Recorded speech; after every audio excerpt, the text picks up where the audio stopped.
Okay, ladies and gentlemen, this is going to be a continuation of section 6.3. We have 5x over x squared minus 1 added to 2x over 1 minus x, and then from that we're subtracting 7 over x minus 1. Okay, here's the deal on this problem. Sort of three parts.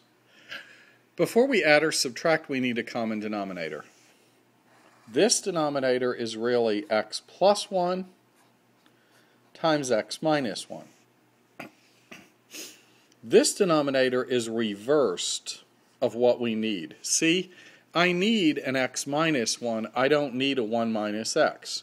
So a cool trick that you can play here, if I go to the top and bottom of a fraction, one fraction, and I reverse every sign, make this a minus, make this a minus, and make this a plus, I now have what I need down here, at least partly. I have an x minus 1, okay, which is starting to match what I have. So that's a little trick. If you multiply the top and bottom of a fraction by -1, you have the same equivalent fraction, even though it looks different. Okay, what's missing here? Nothing. Okay, it has both factors. What's missing here? Well, I have an x minus 1. I'm missing an x plus 1. So what I put downstairs, I put upstairs.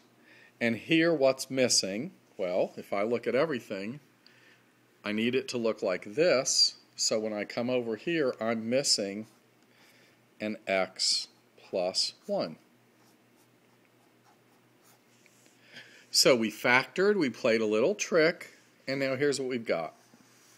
All of this is over x plus 1 times x minus 1. In other words, we're pulling it all over a common denominator. This numerator is just 5x.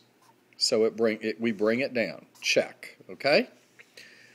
This next numerator we need to get by distributing. Negative 2x times x is a negative 2x squared. Negative 2x times 1 is a negative 2x. Here, I'm not distributing a positive 7, I'm distributing a negative 7. Negative 7 times x is negative 7x. Negative 7 times 1 is negative 7. Now, this mess up top is a mess. Okay, the bottom is pretty easy. The bottom, we have x plus 1, we have x minus 1. The top, we got some work up there. We've got to collect like terms. So let's start with a minus 2x squared. And now I have 5x minus 2x, which is 3x. 3x minus 7x is a negative 4x. And then we have a negative 7 as our constant.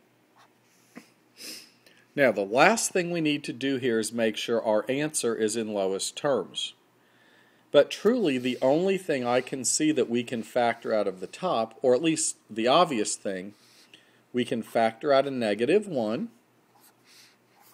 In parens, that would leave me with 2x squared plus 4x plus 7. And in the denominator, we have x plus 1, and we have x minus 1. And after a little work, I think you'll realize that this trinomial doesn't factor anymore. Nothing cancels. So our final answer is going to be that. Ugly. Okay? Now here's an honest comment. Test 3 in Math 1033 is not going to have a problem that hard. Here's another honest comment. If you're going on into college algebra, you better practice this problem because the level of difficulty here is insight into what the world in college algebra is going to become like. It's doable, but you have to be very meticulous and very step-by-step oriented.